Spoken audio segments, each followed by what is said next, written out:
is MEDA. It's MEDA, isn't it? Yeah. The MEDA group. Yeah. We are here. We are trying to see how we can plant cassava. But first of all, the MEDA group will tell us what they are and what they are doing. As we continue, they are doing a very good job for. It's not just Bungoma County. There's Busia County. There are other counties that are doing, and therefore, Bwana Manager, Supervisor, tell us what is MEDA and what are you doing? So I'm Sospita Mwanda Washiali. I work for MEDA specifically for this project, but I'm employed by CALRO, Kenya Agricultural Research and Livestock Organization. I'm based in Busia. So we are basically here to do an establishment of a cassava seed farm at Professor Busa's farm. And the cassava we are planting or trying to establish or to advocate for is a cassava that is resistant to the two main cassava diseases, which is cassava brown stick disease and cassava mosaic diseases that are maybe a problem, that has been a problem in the cassava farming industry. So we will be doing, we will be establishing here a seed farm that is 2 acres that you provided us, and the variety we are doing here is called Selina, an improved variety that is resistant to the two diseases that I've mentioned, which is cassava brown stick and cassava mosaic diseases. So what is this MEDA in full? CALRO, we know CALRO, but many people don't know MEDA. So MEDA is a Mennonite Economic Development Associate. It's an NGO based in Canada, but they are here specifically for this project, trying to advocate for maybe establishment of this. They are doing like a business, what we are doing here, that is trying to eradicate or maybe trying to improve the livelihoods of farmers, especially the small-scale farmers like we are here. You have just mentioned that crop, climate resistant. Is this also coming in as a project with the climate change that we're going on, food security? Because you have said cassava will actually, is adaptive. It therefore is one of the projects that we can use to adapt to the changing climate. Yeah, cassava, as we know, cassava is a climate smart crop. Cassava can thrive in maybe these changing climatic conditions. Like you realize we have a prolonged period of drought sometimes, or sometimes there are rains that come in excess. So the cassava that we are planting here, we are trying to establish, is cassava that is, we say it's a climate smart crop. So it will be able to thrive and maybe give a good produce to the farmer, and just like you've mentioned, ensuring food security to the society that we are having today.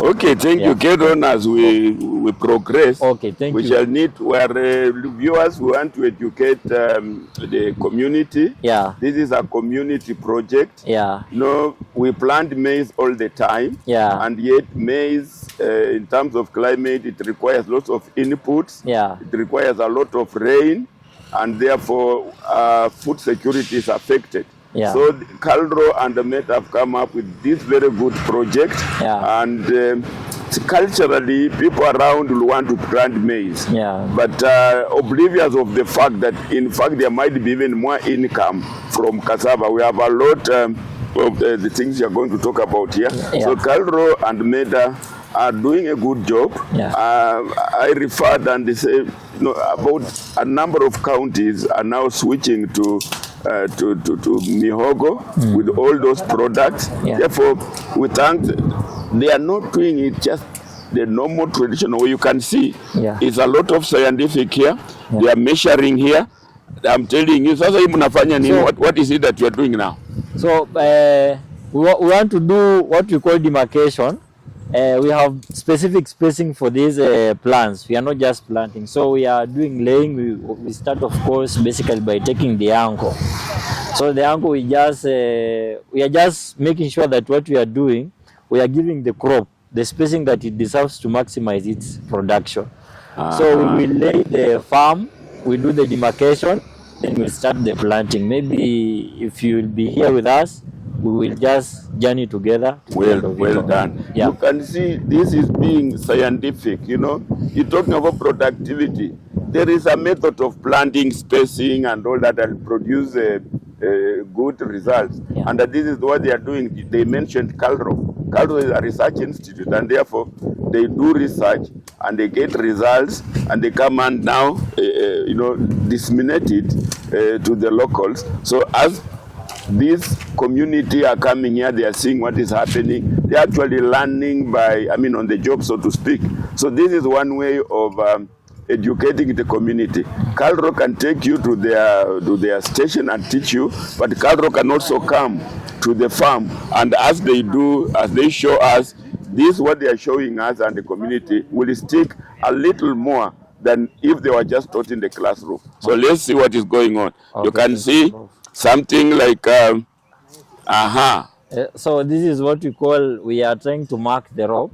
This cassava, if it was for root production, Prof, yes, we will be doing 1 meter by 1 meter. So yes, from a root to another, it's 1 meter, and then from a plant to another, yes, it's 1 meter. But now that we are focusing on the seed, we are doing seed production. Yes, we are reducing that intra row from 1 meter to 0.5, just to ensure that we are getting maximum seed that we need to get to supply to the farmers who will be doing roots. Have you done some calculation to show, like in 1 acre, how much seed can go in and how much you can produce from it? Yeah. That has been done. Yes. And now that we are doing seed, if we were doing root production using 1 meter by 1 meter, we'll be doing 4,000 cuttings.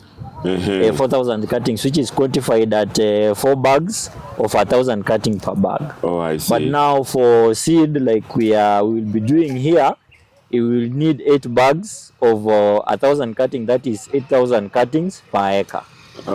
Yeah. So you're actually planting cuttings. Cassava doesn't have seeds? Cassava do have seed. Yes. But if you plant cassava seed, one, you won't get the roots. Then 2, a cassava seed takes a minimum of 6 months to germinate.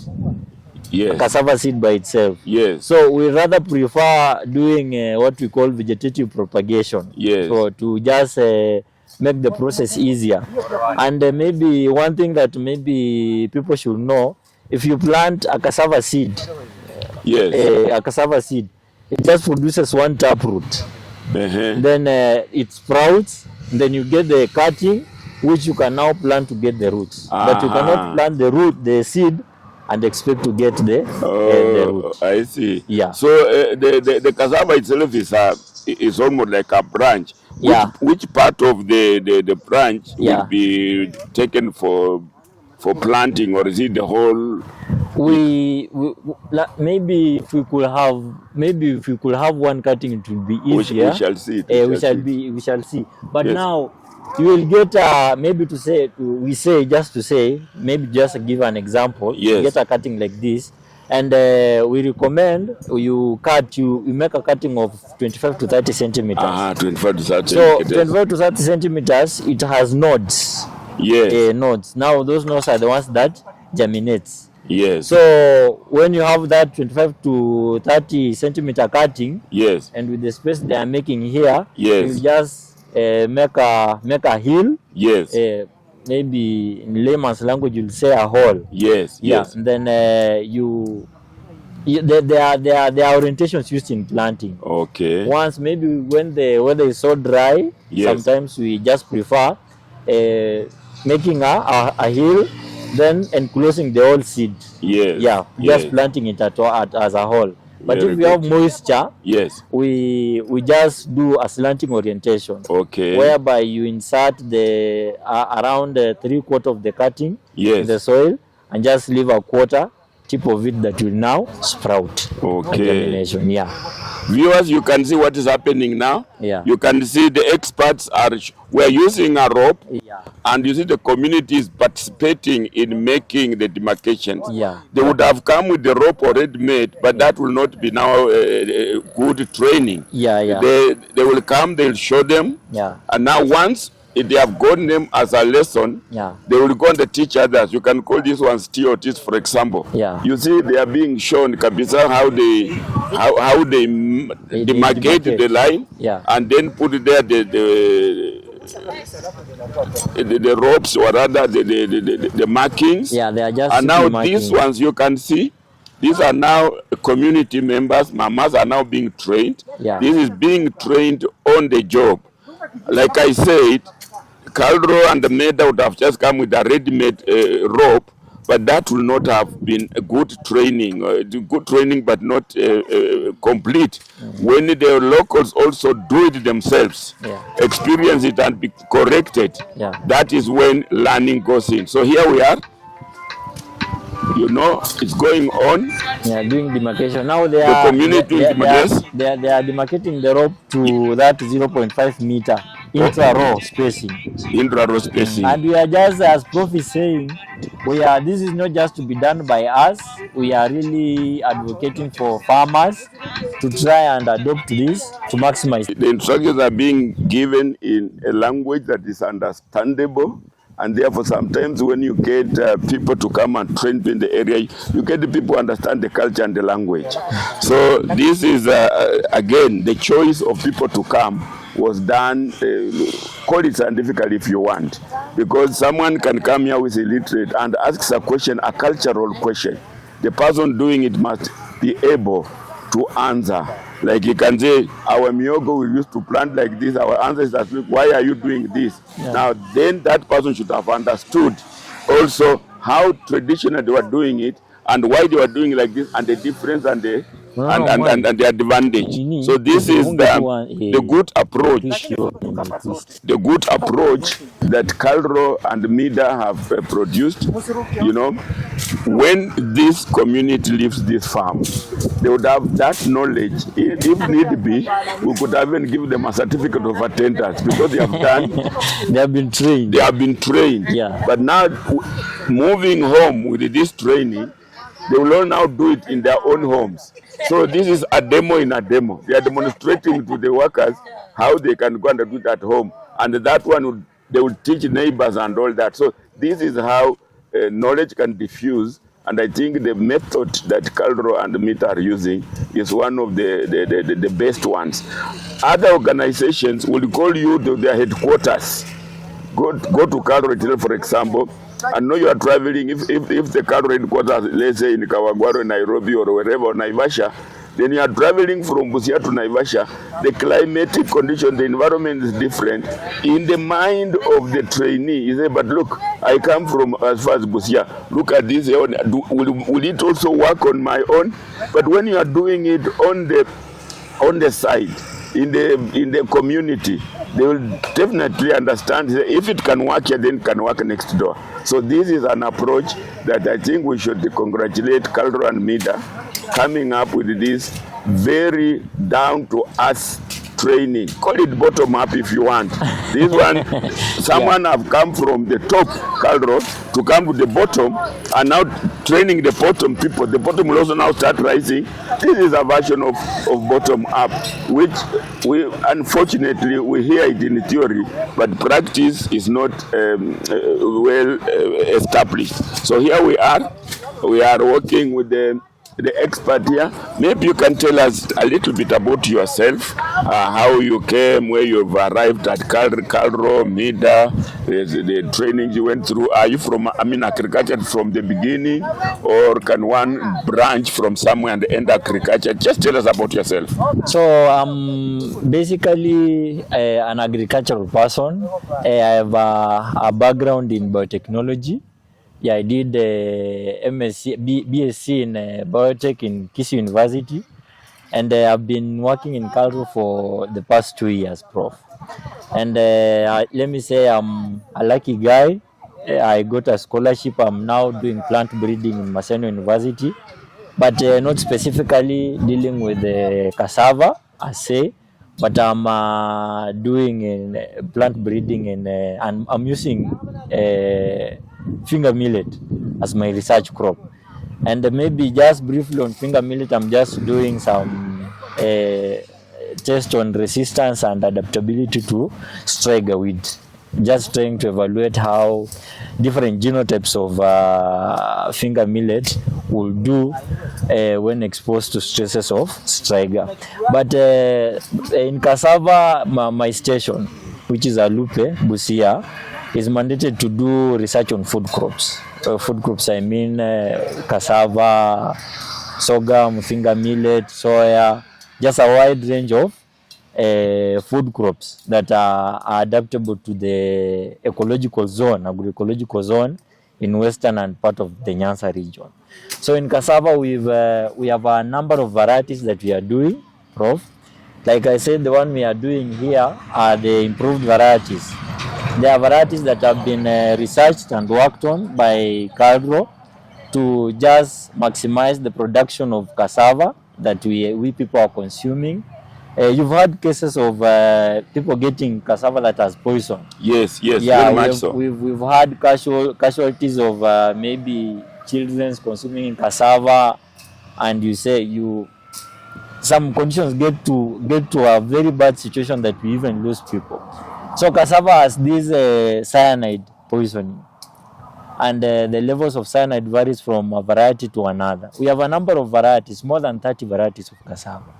But what we are working on here, or what has been bred and improved, are 4 varieties, which is Selina, Nduma, we have Mwavuli, and we have Umoja. So the 4 varieties are bred in a way that they have maximized its productivity.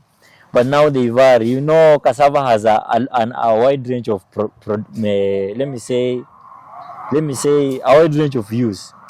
There's cassava used for flour. There's cassava that can be just boiled and taken raw. There's cassava that is used to make starch. Cassava is blended with other flours to maybe make chapatis, cakes, a wide range of value-added products, like you know.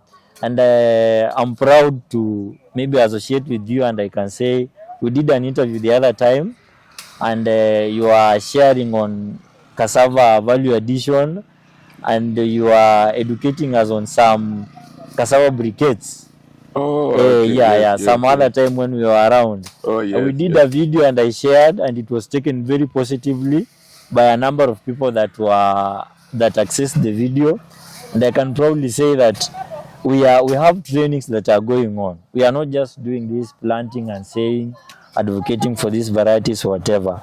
We do trainings on agronomy in cassava specifically. We do trainings in business and economics, how you can do marketing. We do business in gender. You realize we are in a world that is now competitive. It is not just a man-based the way it used to be. Like, you are here, you're the only one making decisions. You are diversifying to make sure that as you are doing this, you're not only just growing in food-related matters, but in a way, economically you're growing. You're trying also to empower members of your family, say the kids you have. And in this, we are just trying to maybe advocate for a better society. And one objective of this project, Prof, this meta project, is to ensure that we eradicate or try to lower the levels of poverty among the community that we are living in. Just to say, this project is very nice. We've had people giving testimonies. The first CSCs who came in, they planted, and now the material that we are going to establish here are from other farmers. Oh. And they have been able to make some good money out of it. The seed that we are doing here, you can sell seed and still sell the roots that will make you profit. And the project is so good in a way that they take 60%. then you just do 40%, but what you get out of the produce just sticks to you as the farmer. Oh, I see. So the 4 varieties, like I've mentioned, they are resistant to those 2 diseases, that is cassava brown stick and cassava mosaic disease. I don't know if you have an idea of the diseases, or have you No, I'm now in Harvard. You're teaching me now. I don't know about the diseases. In fact, I always believe that cassava has no disease. Cassava has a disease, and the 2 diseases that I've mentioned, if they happen to be, and you mention it, you have ever walked in your cassava farm and you find the leaves are let me say shrinking. Ni kama, Yes. kama iko na ukoma. Yes, I've seen that. I've wondered. Yeah, with some yellowing around the leaves. That's right. Then it starts, and then as time goes, inanyauka, and then inabaki tu kijiti, and then that is done. Yes. That is what we call cassava mosaic disease. Yes. And you realize that the leaves are the ones that photosynthesize to maybe give food to the plant. Yes. So cassava mosaic does a lot of harm to the leaves of the plant. So if the leaves are affected, at the end of the day, you find the crop can't attain the expected yield that will now maybe get to make you achieve the goal that maybe made you do the cultivation. So cassava mosaic is detectable. You can see it. You can just walk in the farm and it's observed on the leaves. Yeah. And we have primary and secondary infection of the cassava mosaic disease. Yes. So primary infection comes with the seed. If you as a farmer, you don't do proper agronomy, you don't ensure that your farm is well, you don't observe the phytosanitary measures that maybe comes with the production of that crop, you might produce seed, and now the seed that I've brought you here, if I come with that seed and maybe plant in your farm and it previously had the disease, it will have what we call a primary infection. Okay. Now the mosaic will start from the base of the of the plant. Yes. But with secondary infection, you might have earlier planted here cassava. Yes. Like I'm seeing you have some cassava plant. I had some, for my charcoal briquette. Yeah. I make the porridge. So I've come with my variety, of course, which is different from that. So will you remove that now? Yeah, you'll have to remove that. Okay. Now that you are doing seed, Kevis people will be here. Yes. You know Kevis? Yes, I know Kevis. If you know Kevis, they'll be here. And what they look at is isolation distances. So if I planted here Selena, I expect around here maybe Selena, but any other variety apart from Selena. So you will tell us what variety it is, and we can actually clear it. Yeah. So that doesn't mar the experiment, the demo here, the project. Yeah. So if previously you had mosaic here, then I come and plant. Of course, now that will be a secondary. Okay. So you see, this soil has history. Yes. So that's why they tell you sometimes to do rotation. You do rotation in your planting. If you previously had tomato here, you don't do tomato again. That will help maybe break the chain of maybe the disease that was already existing there. Actually, what you are saying, because I was planting here beans repeatedly, and the last time I harvested almost zero. And therefore, somebody like you told me, no, now we are putting in maize and also cassava away from the beans. So I'm assuming that the disease that attacks beans may not attack the cassava, so it will not be affected. So rotation is important. You are hearing from the expert here. This gentleman tells us he's a graduate of Kisii. And you see now our own graduates from our own universities are coming and again giving back to society, and this is what he's doing. Although he's very humble kind of saying that he was lucky to get a scholarship. He was not like, he's just hardworking. He was selected among the. So if you are listening to him and sit there, I'd be lucky to get no. He's hardworking. Maybe you can even tell us how did that scholarship come? You just applied, because there must have been a limited number of people to get a scholarship, and the applicants were many. So they must be using some criteria, and there you are. You made that criteria. So Prof, I work in projects. So there was an NGO called Crop Trust. It's a German-based NGO. It does a lot of research work, not just here in Kenya, but in a number of countries. And they have a project called Bold Project. Yeah, it's just advocating for what MEDA is doing, poverty eradication, doing crop improvement. You see, I usually tell farmers this way, I do some sort of extension work, that we are multiplying and filling the world like the Bible instructs us. I'm a Christian. But now the land that we are having is not multiplying. Mm-hmm. So that's why we are advocating for these new forms of doing our agricultural activities to maximize what you can produce to be able to feed the people that are the population that is forever increasing. Mm-hmm. So the project was doing something to do with the material evaluation on Striga, like I just mentioned. Yes. And now they came to do some hands-on activities. Yes. And hands-on, maybe practical work. Yes. And I came on top. Oh, you see now? Yeah, I came on you're top. not lucky. You're just you're a hard worker. I came on top. Yeah, I gave a lot of assistance. And now there's a professor from India. Yes. She's called Shivali. Yes. So she was like, yeah, what do you do here? And I just told her I'm just on some sort of a contract. Yes. Then she was like, what would you want to do? Yes. Then out of the good work that I did, she said I can offer a job or a scholarship. I automatically went for a scholarship. Wow. That So is that's just how I nailed it. Okay. It wasn't like, and it was just a 3-day thing. Uh-huh. Yeah, so out of that, I've been able to go even to Germany to attend a plant breeding conference. Yeah, I see. So the students who are watching us here, look, many of us or many of you finish and then you start looking for jobs and say we have no experience. And the employer will not get you if you don't have experience. But if you listen to my brother, Mr. Sospita very well, he says he liked practicals. He likes research work. And then when he was out there in the research work and the practicals, he puts up, forward his best foot. We sometimes take you to attachments from the university, go and you are attached somewhere. Many of the students here even avoid it. They even cheat.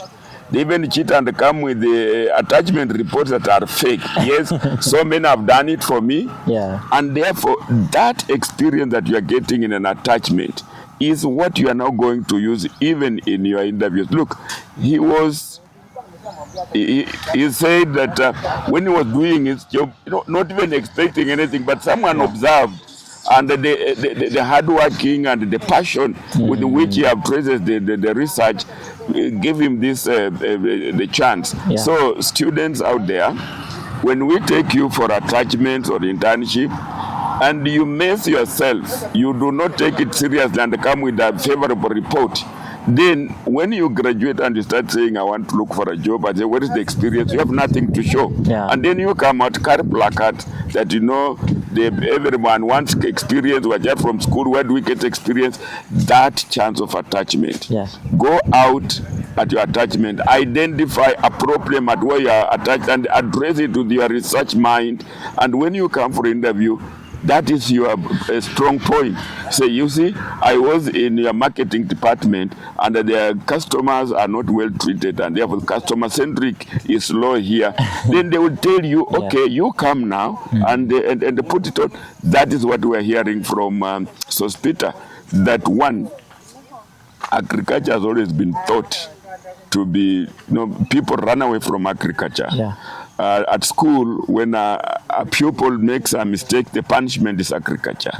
They give you a djembe, go and dig. But today, we know that being an agricultural country, agriculture is the backbone. And the interest in agriculture is now propelling Sospita to heights. In fact, if I had the powers, I'd even look for a scholarship for PhD for him. If you are listening to Peter, this is how now he's educating the society. You are listening and you have a chance to even upscale him. This is the person who is down on the ground. He is not telling us just book knowledge like I've been, but he's also telling us with practical examples. So this is what you as at school, you should also put in mind the subject that you learn. All of them are important. The attachment that you go to, take that attachment very seriously. Yes, you can cheat me as a professor, bring an attachment report that's very excellent, and yet it cannot help you. I remember I took some students to Bitco, and at Bitco, one of the students had a sister, a secretary at Bitco. Yeah. So the secretary just gave them. They just sat at home. They were not learning how to value add, how to change, let's say, sunflower into oil, and mistakes because you are in school, you are learned theory. Relating the theory to the practice were not. So they were sitting back, and the sister did a report for them, and it came, and they passed. But unfortunately for them, Abakas cropped up at the same Bitco. When they came for interview, there was nothing they could take Bitco. If they had done a good job, they would have said, yes, we were here on attachment, and we were in the production department, and this is a problem that we noticed. It can be improved just by mentioning that you have been an attachment and you have solved this problem. It will be a plus for you. So let's take leave from Sospita and what he's doing. So, Bwana Sospita, you have said that there are quite a number of products you can get from cassava. Yeah. I know when I was growing up, there are things like even beer, that you could ferment the cassava and make beer. Yeah. And those days, of course, people were drinking responsibly. Yeah. It's like now we are on the farm, Yeah. and after we have finished the farm, then we go to relax, Yeah. take the beer as we wait for tomorrow, a socialization event. Yeah. It is not like going to get drunk and all that. Yeah. And somebody's telling me you can even make juice. Yeah. You can make that flour and mix it with some mango. I mean, any blend it with another juice, Yeah. and they enjoy it because of the nutrients. Yeah. We're told it's gluten free. Yeah. Yeah. If the flour of cassava is not harmful to your body compared, let's say, to wheat. Yeah. Wheat has a gluten or gluten, whatever they call it. Yeah. So I'm happy that he's telling us that there are products from cassava that we have not discovered. He has told you that he came and saw us, he followed the precepts. I think with the collaboration and with what he's told us, we should now be able even to write some program of training the farmers. Yeah. I think we should write that proposal on the things that we can make even at home. Yeah. Like when you peel the cassava. Those peels sometimes go to waste, but there are things that we can make from them. Does Calro and Mida have a program on the horizon where now when the people have harvested their cassava and there is no market, there a department that helps in that aspect? Yeah, we have a department, but let me say cassava as in the recent times has been taken like an orphaned crop. Orphan crop is like it's taken like a poor man's. Cassava has not got much emphasis in the recent times. So now that it's picking up, there's just a lot of gaps like you've mentioned. Yeah, in this value addition, there's a lot being done, but it is just on the foods, but not much on the products like the cassava briquettes you mentioned. Like blending the cassava flour with maize, cassava with the to wheat fortify flour, all those other flours. Fortify. Even this program, we are hoping that they come an implementation whereby the millers will be given a percentage of flour, a percentage of cassava that is to be added to the flour that they produce, so that maybe if you are doing seed here, there'll be a demand for the roots that is needed to make the flour. So you produce seed here, we get other farmers who are doing maybe cassava production, and out of that they can maybe get the market specifically for their roots. My point was, Prof, not much has been done on value addition. Yeah, what has just been done, or what I have experienced for the past 2 years, is just these basic blendings. But I feel like we need an advancement in value addition as far as cassava as a crop is concerned. That is true. Yeah. Now tell us, here I am, this is April. Yeah. And I'm planting this cassava in April. Yeah. how long will it take me to harvest and start making income from it? So the for seed you just need 6 months. 6 months. 6 months the seed will be ready. Yes. But for the roots it takes 9 to 12 months. Uh-huh. To get the produce. You just talked about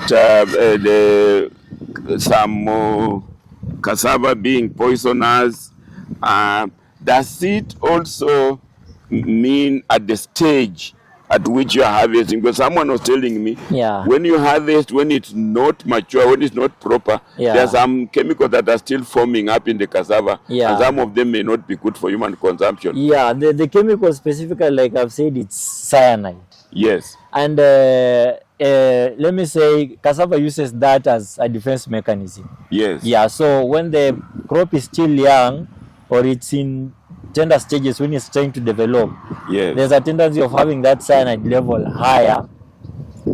Yes. Higher as it grows. Yes. But now the person who was telling me that was completely right. Okay. We don't recommend taking this or maybe taking this cassava and consuming them as food prematurely. As it ages or as it matures, the cassava, the cyanide level tends to decrease. Okay. So it is very important also to people out there to note that we should stick to the recommended maturity period for us to consume the cassava. Otherwise, it might have an effect, a health effect on us, as we've had cases before. Yes, we have had them. Now you're telling me, okay, for this we're doing for seed. So from 6 months, we can cut the seed. Now, when you cut, I mean the stick for the seed, what will happen with the roots? Because they are still 6 months, I cannot use them. When they are left, will they still mature, or how will you be harvesting the seed to allow the cassava to continue up to the 8-9 months? Now, as a CSE, you are told you are CSE. Yes. CSE is cassava seed entrepreneur. And I am that. Yeah, you are that already. These are strong cassava seed entrepreneur. Indeed. So you are in cassava seed business. Yes. So the emphasis here first, we are looking at the seed. Yes. Yeah. Root will come, but now later.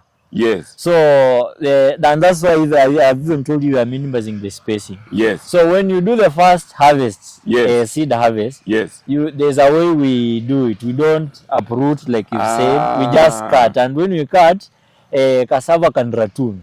Ratoon, I mean you can cut, chop off, and allow it to regrow. Yes. So what you'll do, you in this seed production, you can do a maximum of 3 or 2 ratoon season. You can cut for the first time, sell the seed, allow cassava to sprout again, then harvest the seed up to the 3rd time. Okay. Then maybe now from there you can now uproot the roots, which will not be good for boiling like we usually do.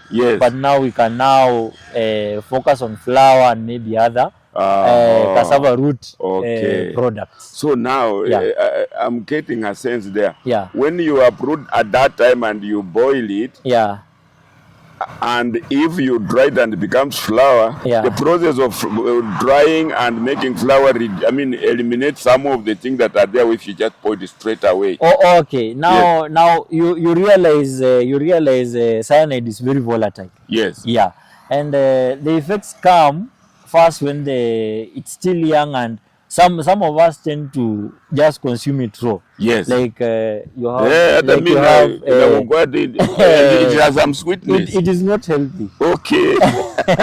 You are hearing it. And for Prof and the rest of the world out there that are doing this, it is not that healthy. Yes. I can guarantee you. You see, the cyanide stays between the flesh and that skin of cassava. Yes. And what una uproot too, then you peel, some even peel using their teeth. Yes. And start consuming. Yes. That's where you can really be exposed to that cyanide poisoning. Yes. But if you can uproot, and there are things you can do fast. Okay. There's this process you have to wash. Yes.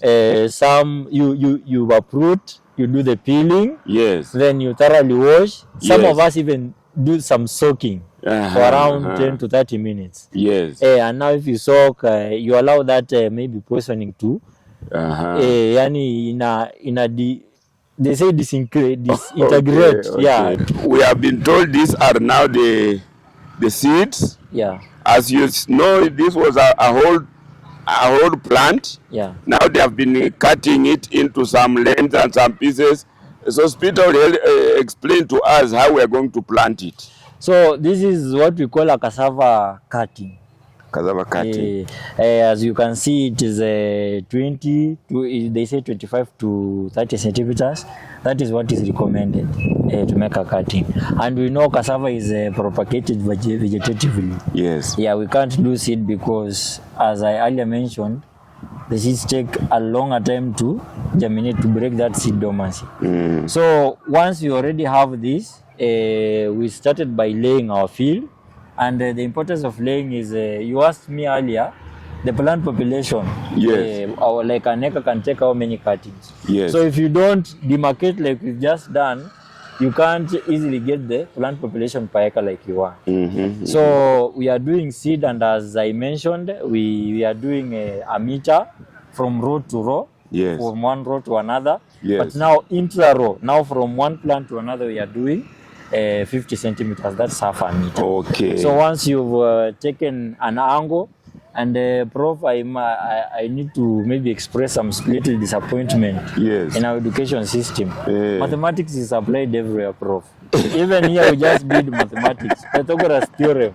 Yes. So with the making mathematics not compulsory or selective as a subject. Yes. In one way or another, I would say it will have an impact. But anyway, we go with how.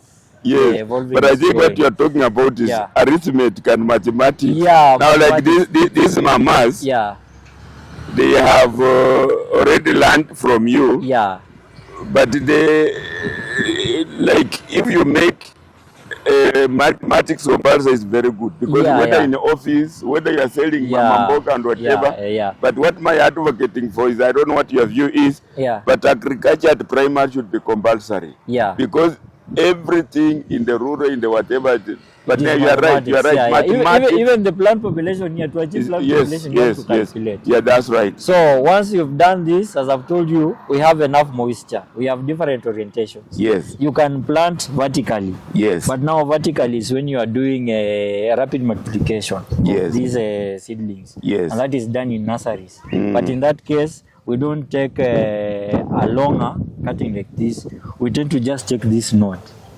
Yeah, the one node, and it's kinda placed in nurseries, which we can't maybe practice at the moment. But now, apart from vertical, we have the slanting method that we are using here, where we insert 3/4 of the cutting into the soil, and we are doing this method because we have the moisture already. So germination is guaranteed. But otherwise, if the conditions or the weather was dry, we would rather submerge the whole cutting into the soil to at least keep it, retain its moisture, to avoid it being maybe drying up before it germinates. So should you plant one day and maybe you are in a situation where you can't avoid planting and there are no rains, you will go for you just insert the whole thing and cover it. Soil and cover it. Yes. But now if you have the moisture here, you can just do the vertical one. And now maybe the difference will come with the complete. So if you submerge the whole cutting into the soil, germination will take 7 to 14 days. But if you do the slanting one, at least 7 to 10 days, you start maybe the germination. Yeah, that's now the difference. But now the orientation goes with the climatic condition at the time of planting. So we do this, we have already demarcated, so it will be simple. So where the marking is where a hill is made. So this thing is 50 meters. This is 50 centimeters. 50 centimeters. 50 centimeters from plant to another. Yeah. But now that is for seeds. If we are doing for food, for root production, then we'll just go a meter. A meter. Yeah. Now so actually, what set a hill here. the next one there.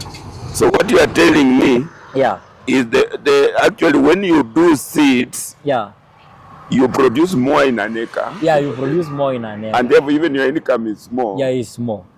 And but if you are going, but at the same time, Yeah, the root will not be maybe as big or whatever. yeah, Because yeah. It will not maximize because our the yield focus is on the seed, on the seed. Yeah, not on the. But Exactly. when our focus becomes the the root, root we then we extend the change. spacing. All this is science. Yeah. And the mathematics have been corrected here.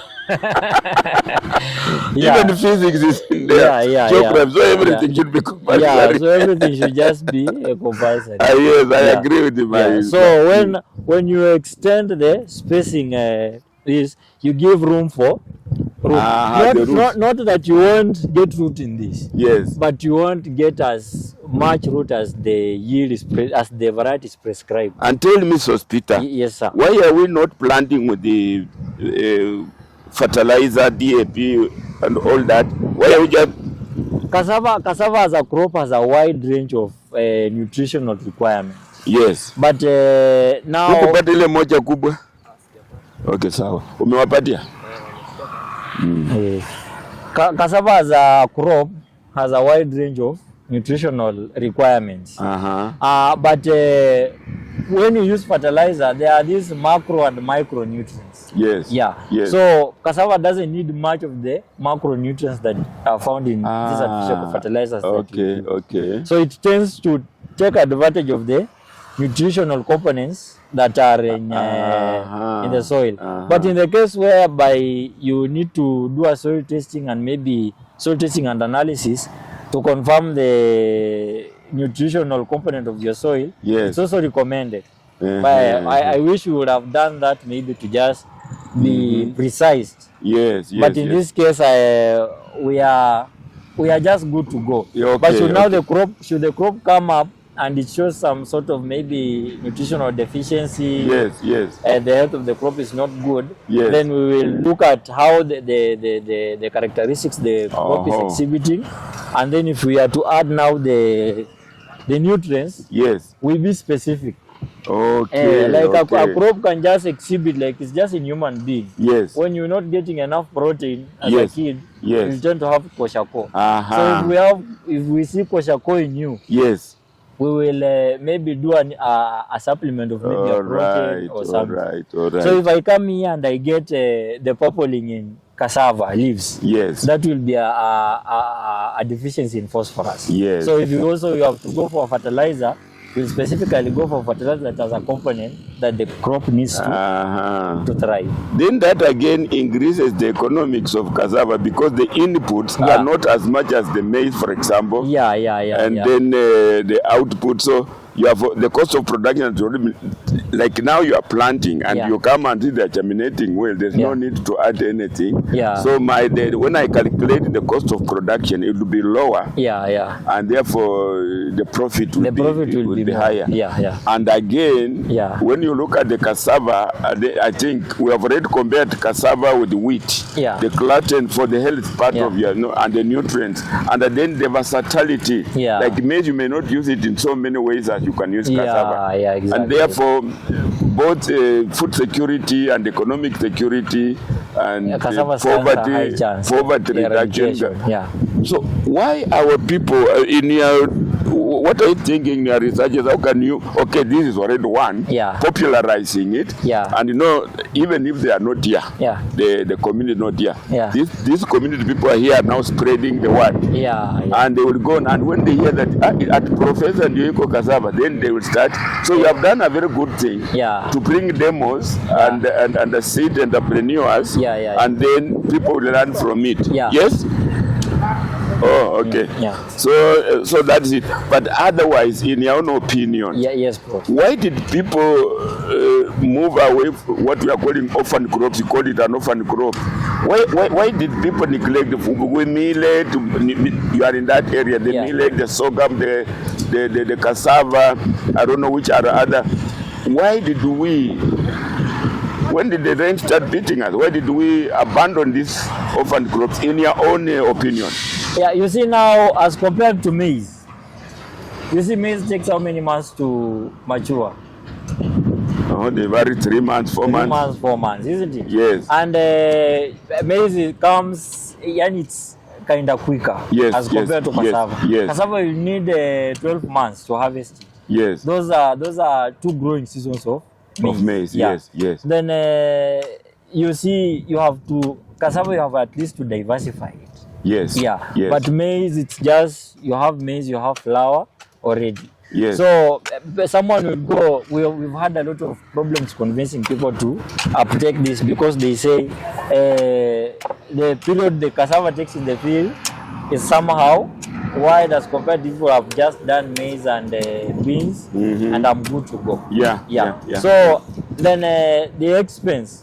You see, with this cassava, you also have to be prepared on matters weeding problem. Yes. In a cultivating period like this, you might need to weed maybe 4 to 5 times. Okay. And if the land is not well prepared, it might take up to 6 times. Okay. So you get the expenses somehow up as compared to the maize that will take a short period, though it is costly, but you get something out of it. How about when you're talking about like millet? Millet is almost about the same period of maize or sorghum. Yeah, now millet, what comes with millet is the pre and post harvest preparations. There's just a lot of work attached to it. Even harvesting takes it's laborious. Yeah.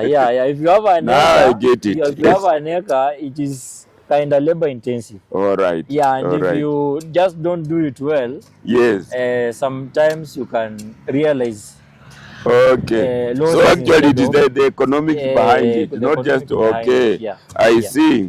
But now, tell me, you have been doing this. What has the reception like? Because when you look at Dr. Falupe, and you go to Busia is like it's the leading. Almost the leading county in cassava production, and you go down there to Kilifi or the coast.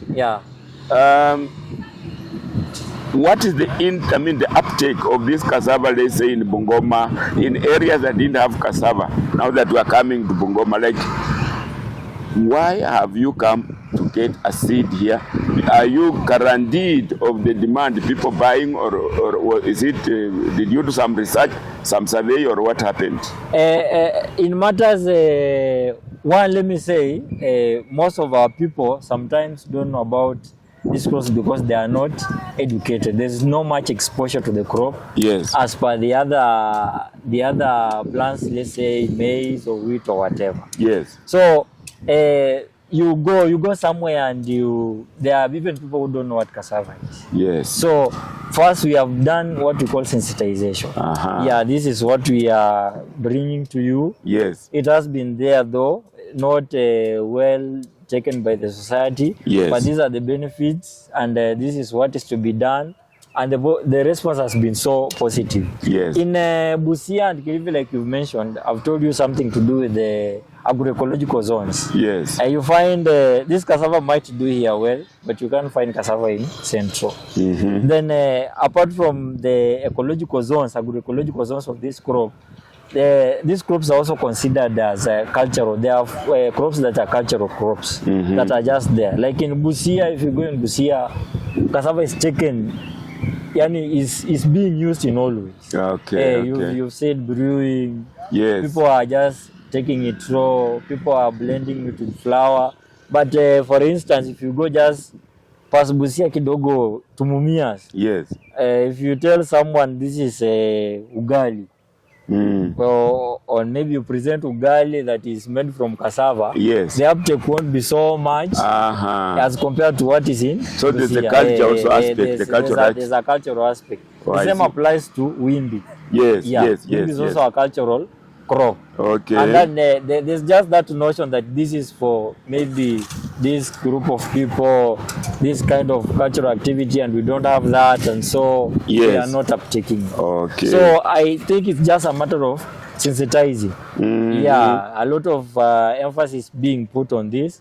Yes. A lot of research work like we are doing, trying to develop. People have been growing cassava before, but now you can do that and the yield maybe is slow. Okay. But now if I come to you and I say, this is the cassava I'm giving you, and you can get 30 to 35 tons. Yes.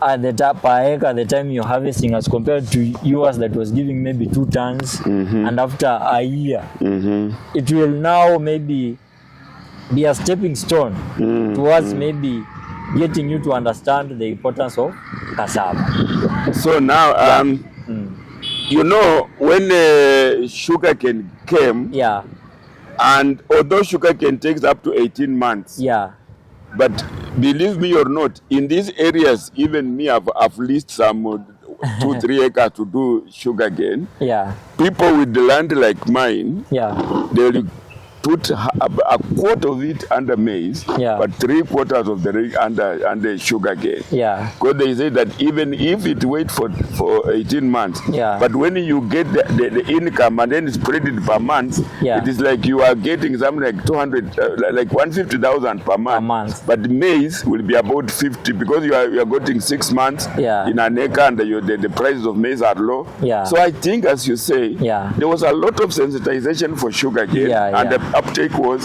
So this is the same thing. Probably yeah, this now being half, I mean, it's 9 months, Yeah. which is half of the sugarcane. yeah, When people are aware and are well sensitized, they will now either get sugarcane and cassava. yeah, And then, you know, once you harvest your cassava, because it's going to be about 9 months, that within 1 year, then you buy the maize Yeah. that you'd have you have cultivated. instead and there of- is something again for the bank. Yeah, yeah, So yeah. I agree with you. Yeah. Sensitization is very So important. it's key. And I think this type of sensitization is good because you are practically involving the community. Yeah, And therefore the ownership of that method and technology is higher yeah, yeah, yeah. than when you just Sospita goes to study agriculture, comes back home as an expert, Yeah. and it tells people who cannot understand Even the way comprehend. now, for example, you have been teaching them. Yeah. These ones will just come and you know, put it, and then it doesn't germinate because of the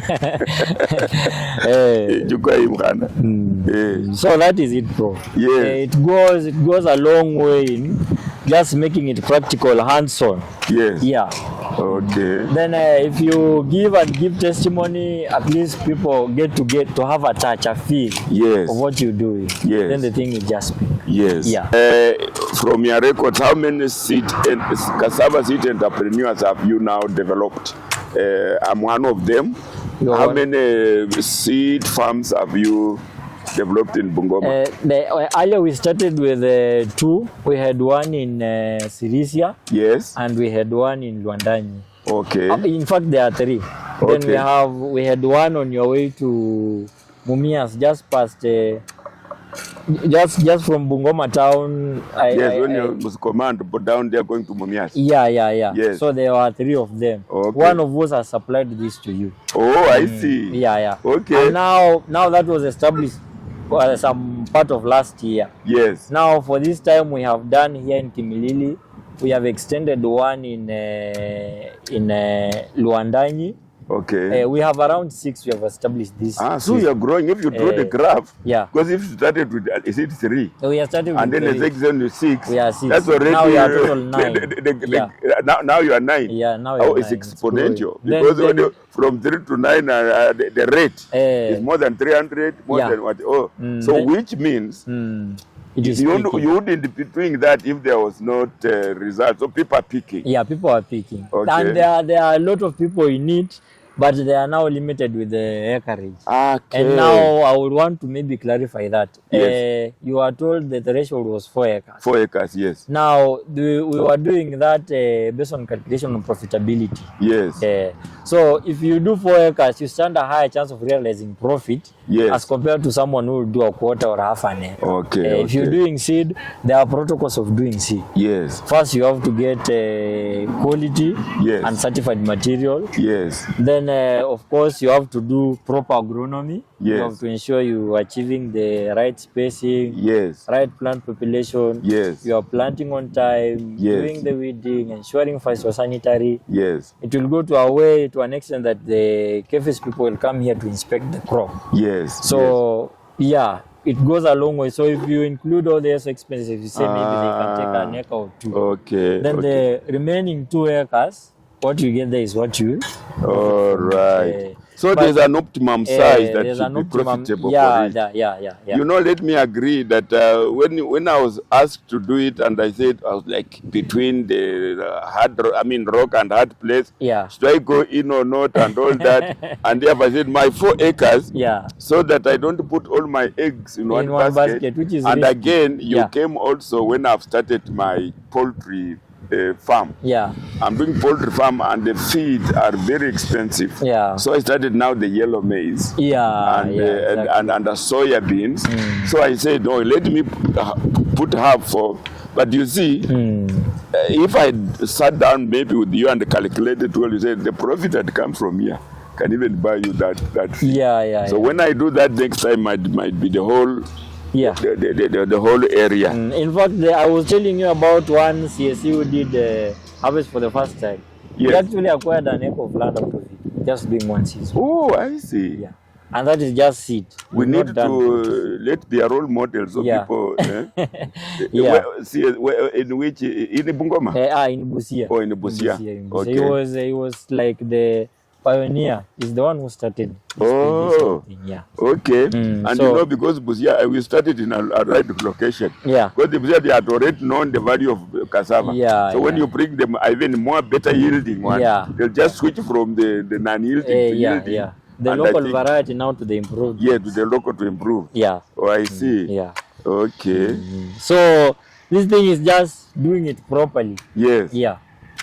You just realize the process with that. So you are saying that after planting, after the planting, people, they will be monitoring and they evaluation. will be the monitoring and evaluation. Oh. Now, apart from the KFIS people, I will also be coming here on a monthly basis, Oh, I see. just to see, is it doing well? Has it contracted maybe any diseases? Uh-huh. Do you have any pests? And I'll be And then giving you advise guidance. immediately. Yeah. Oh. So you will not just be alone. I'll be journeying with you. This till you is do the very good. harvest. This is very good. Yeah. I once put this thing on for seed for for Kenya seed. Yeah. Well, the process is not like it was not like yours. Yeah. They came, planted, invite people, they saw planting and they left. Yeah. Then it was me to inform them. No, they left me with some observation on the chat. Yeah. So I serve and inform them. Pendua hiyo. Kwa Wewe bwana. makini. Ukwe makini bwana. Kama hiyo nodi itaangalia chini haitamea.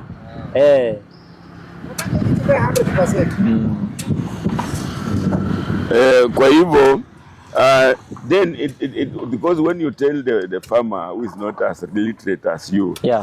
at observe, saa zingine nachelewa kuobserve. Eh. But when you tell me that becoming on man, you have your timetable Yeah, I'll be of here. patrolling and all that. Yeah. That is a plus. Yeah. Otherwise, the local, but also when you come and you notice something and you're saying, and I'm hearing it, Yeah. that's another training. Yeah. Because if you just leave me, let me call you. Saa zingine unakuja mimi, what I've observed, because I'm not a specialist, Yeah. I'll not get the real The right interpretation. judgment. The right judgment, yeah. Yeah. So I think that is good. Yeah. Yeah. We'll be here. We'll journey with you. This So that is good. I can tell you this maybe has you have said you've never experienced cassava Masai. No, I've Cassava never. bouncing. So if I'm just Right. telling you, Right. So when we are here, to try do orderly from the start. Okay. Yeah. So because I'm told like now this man of he's doing my chicken houses. Yeah. He said the shape, the Yeah. location, no, it must locate so that there is light. Yeah. That comes into there, so he cannot. He is not locating it, but get located in an angle so that.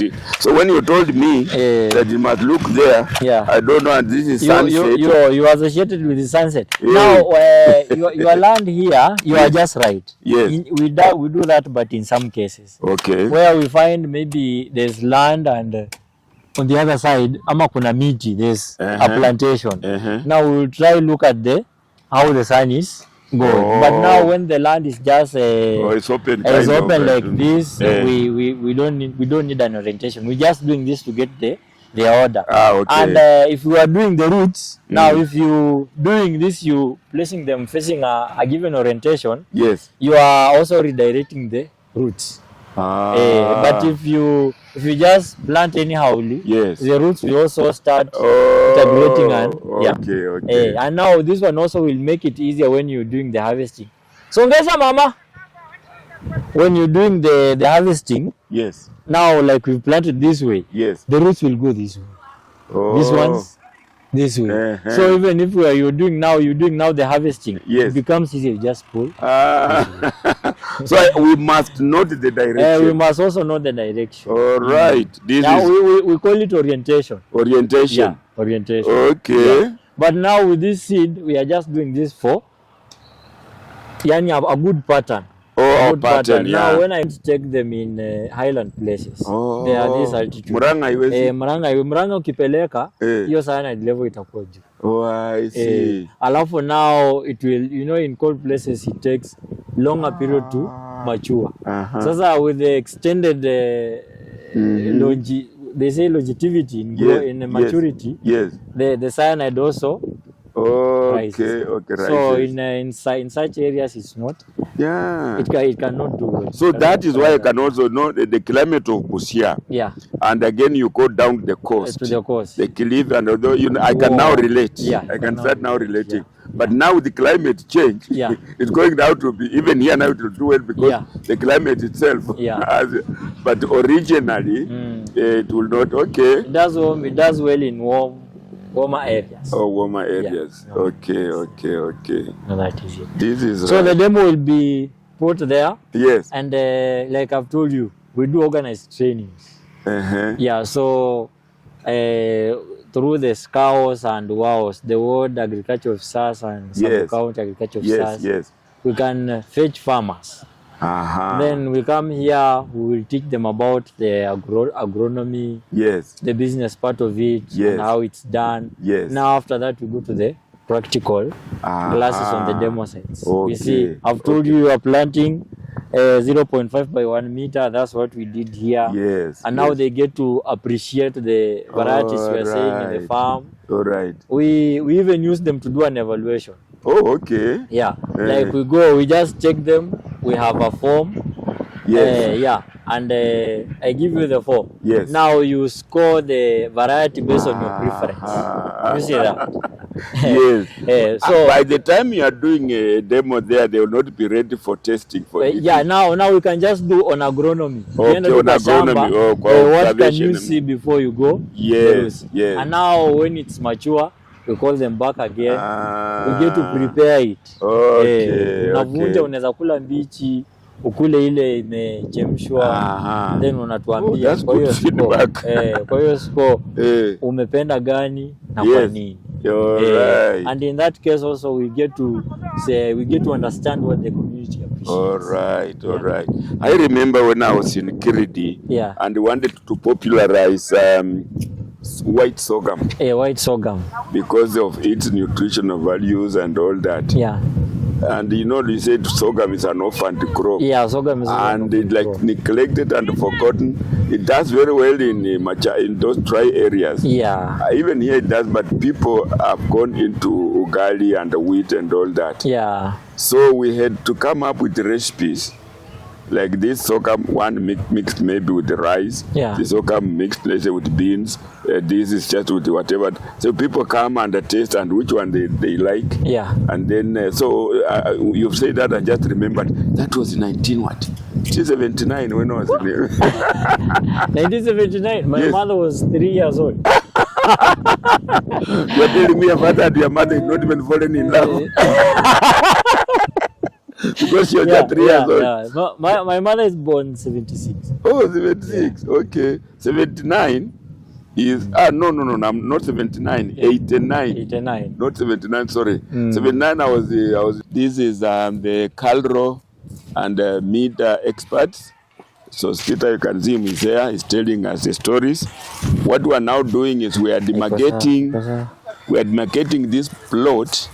That is going to be a demonstration plot for the 4 varieties of cassava. We are told there's Selina, there's Mavuno, there is Mwavuli, Nduma and Umoja. So this place will be, as you can see, the little sacks that you can see spread all over. we are now going to have 4 varieties that are common in this area. And like Sospita says, maybe he'll say it himself, why do we bring 4 varieties? We just put Selina. You say you want to see, this is like also an experiment or something? This is, Prof, like I said, this will be a learning site. Learning site. Cassava learning site. So the 4 varieties we'll be showcasing here. We'll be inviting farmers from all over this sub-county, yes, to come and try learn and try appreciate the different improved cassava seed varieties that will be yes, this learning farm. Okay. So with the 4 of them here, we can get to appreciate. Yes. And also we are putting them here to try and test their adaptability.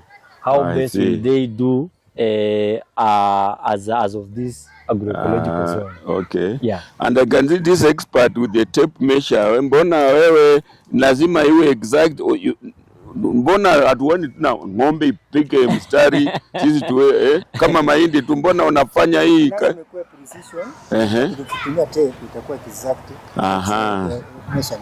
Oh. Sasa mimi naona unapika sio angota yako no sini, hata mimi nashangaa bwana. Hii same equal portion. Equal portion ndio. Different variety. Yes. Tunataka to make the same equivalent. Okay. Sasa hii variety zako umeweka kiwango gani? What size is each variety? Is it plot? The plot size is 14 by 10.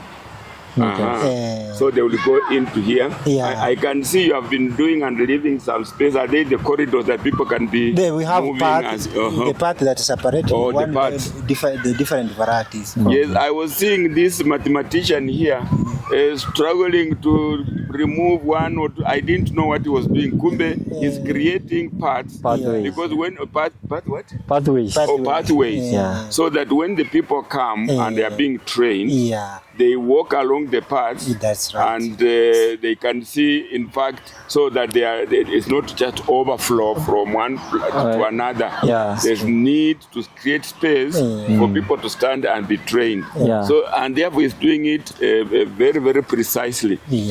So Peter was quarreling me, saying because maybe he had me somewhere and said this mathematics should not be compulsory. And you see how much mathematics we're doing here. So Peter is right.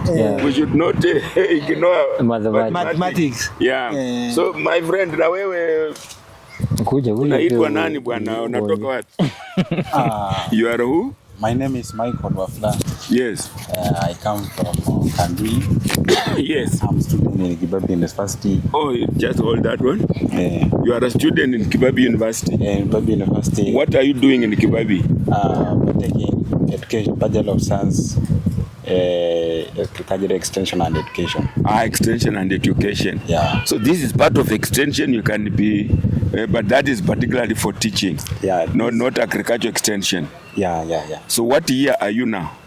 So I'm here as a facilitator of this demonstration. Okay. Of this project. And in which year are you in Kibabi? I'm a second year. Oh, second year. Yeah. So what special subject would you hope to go to be teaching or extension? So it's general?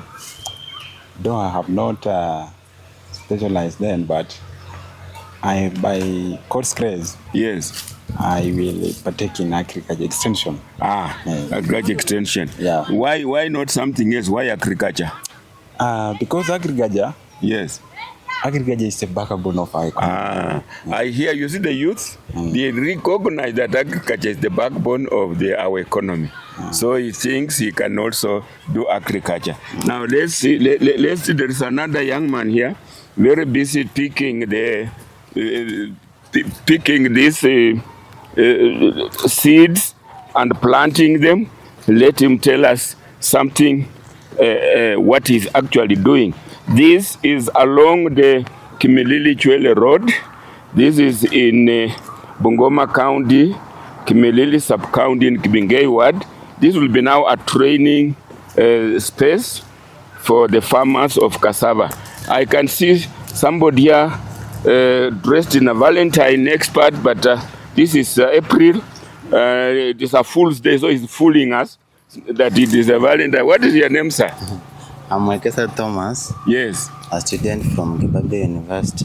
Kibabi University also. Yes. Yes. Doing a course in agricultural extension and education. The right person. Agriculture extension. Yeah, why did you choose agriculture and not maybe engineering? I chose an agriculture because on the lookout it was my favorite subject because it pertains some practical aspects that I used to do while at home. Yes. So I used to do this agriculture because from it, that's where we are getting our daily income. Okay.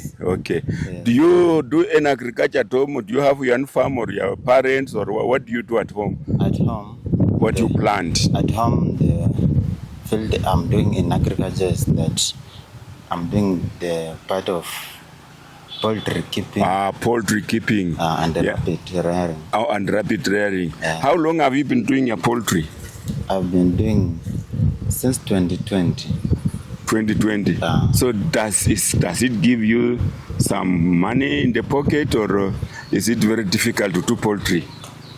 That poultry is giving me some money, and I can't say that it's a huge income, though it's small, but I've been earning. Yes. You have at least money in the pocket. Yes. So when you go to college, you supplement what the parents can give you. Yes. So which year are you in Kibabi? I'm a second year student. Second year student. Yes. So it's agriculture extension. In agriculture extension, do you have like maize, like livestock, like, or just general? Now you can see your own crops.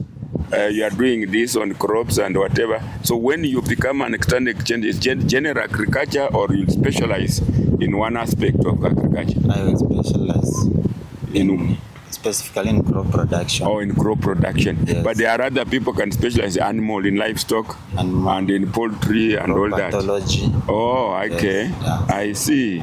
So where exactly are you from? An agricultural county, or you come from which county? I'm from Bungoma County. From which sub-county? Kimilili sub-county. You come from Kimilili? Yes, from so you're my neighbor? I'm your neighbor here at Betuyu. At Betuyu hapa too? Yes. Means kuku, So what will your name be? Maybe somebody might want to reach you your name and maybe your contact. Someone can tell you of that.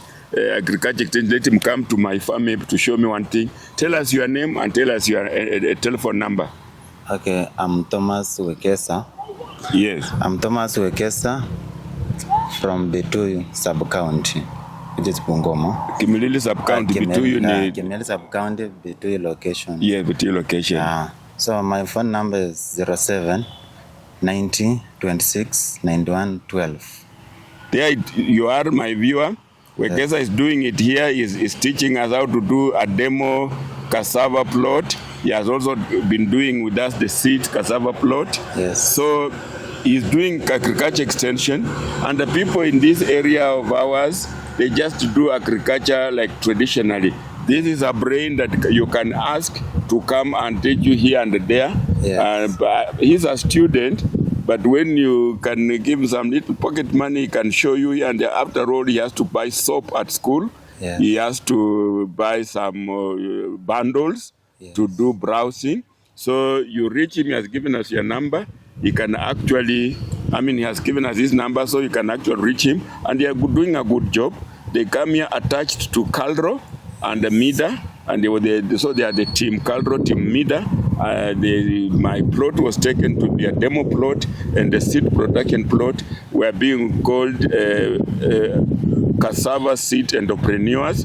So he's also in that team of entrepreneurs of cassava.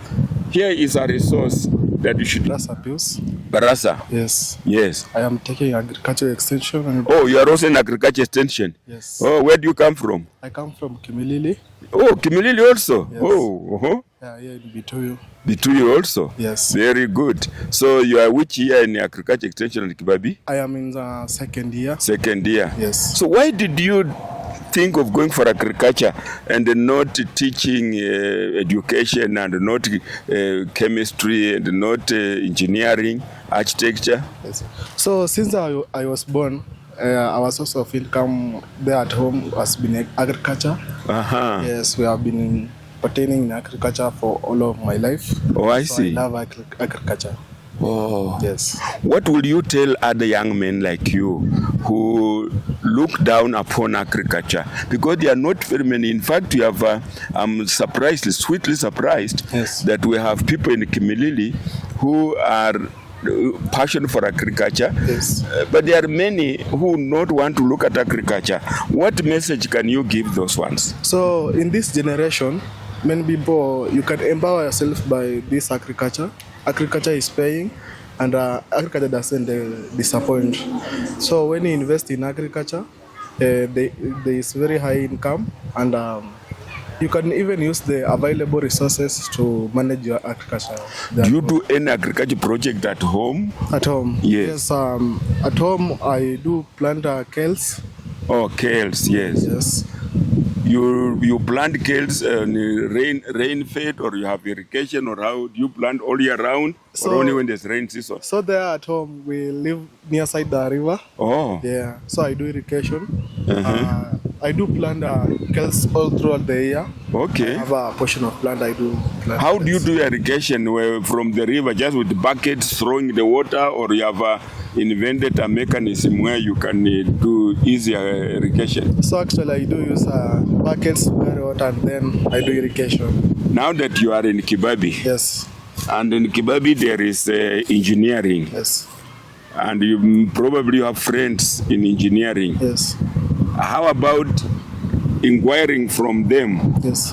a method, from like the mechanical engineers, for example, Yes. a method that can improve your agriculture? I have been to places, Yes. you know, I am a chairman of African Agribusiness Incubators Network. Yes. So I move all over Africa. Yes. I go Nigeria, Zambia, wherever, Yes. Egypt.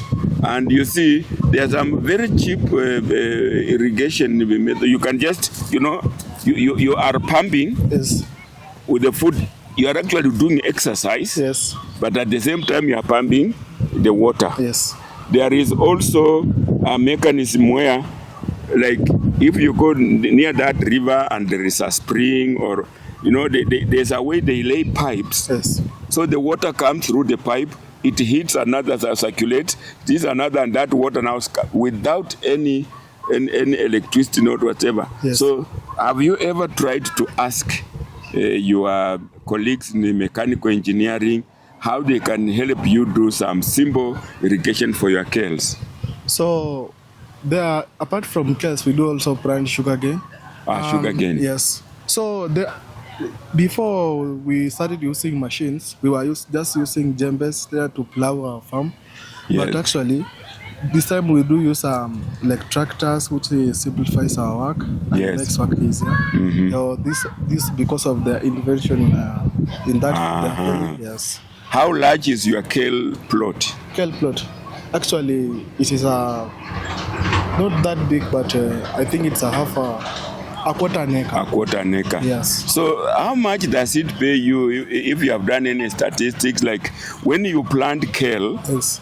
How long does it take to mature so that you start from the seed bed up to when you start now plucking it to send the market? How long does it take? So actually, when we have like I do buy some kales from the market. The seedlings. Yes, I have not started planting my seedlings from the seedbed. Okay. So I do buy the seedlings from the market. Yes. Then I plant them. So actually, when I use like manures there at home, Yes. they actually take 3 to 4 weeks. Some of them will have reached the maturity age. Yes. And we do plug them twice a week. Yes. Oh, twice a week. Yeah. And how long will you plug it until you plow it and you plant another one? So it also type of the kale sort.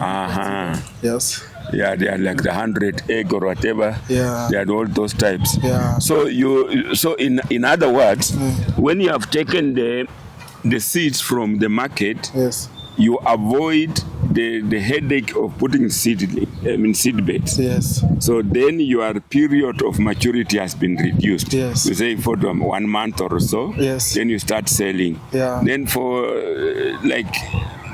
which month, in your own estimate, yes, which month do you plant the kales and then again remove, and which month, how many, like you are saying, throughout the year, yes, how many times in that same plot, yeah, how many times will you plant your kales in that quarter acre? So actually, I do have mostly free time during December. Aha, 3 times. In December, yes, and find that the weather is not conducive for everyone to plant. Yeah. So I do get an opportunity to plant those kales.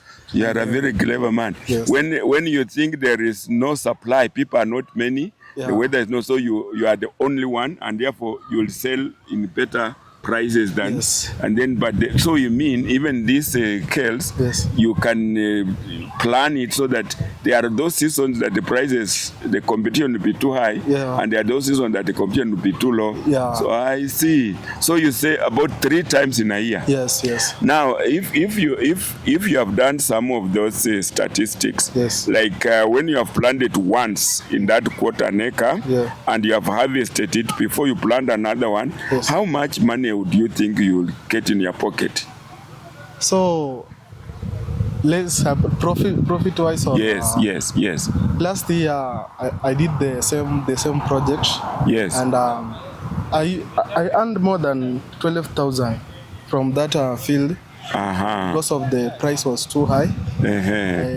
There was no much girls in the village, and I do sell them in a certain school, Rwanda Primary. Yeah. So you see, we are being told that from a quarter acre, 1 round of planting, you can get 12,000. Yes. So if it was going to be 3 times, that is about 36,000, and just a quarter an acre. Yeah. Let's compare that with maize. Maize in an acre would be about 15. When people plant maize, yes, how many bags do you think they harvest from an acre? So there in rural areas, people don't use too high mechanisms. Yes. So which means the harvest to be too low. Yes, yeah. Like how many bags? You can find you can find someone harvesting like 20 bags from an acre. 20 bags, okay, my research shows that's very, very high, yeah, because here where we're standing.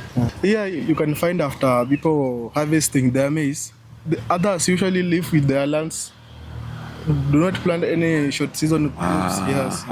So I can tell them, so after harvesting their maize, they can plant these short season crops, which can also benefit their lives and yes, improve their agricultural skills. Very good. Yes. Yeah, here I did some experiment like that when the people, because they are attached to maize. Yes. It's in their blood, in their culture. Yes. Culturally, we must plant maize. Yeah. So they plant maize even half an acre. Yeah. I came here with an idea for them to plant sunflower, yes, and they refused.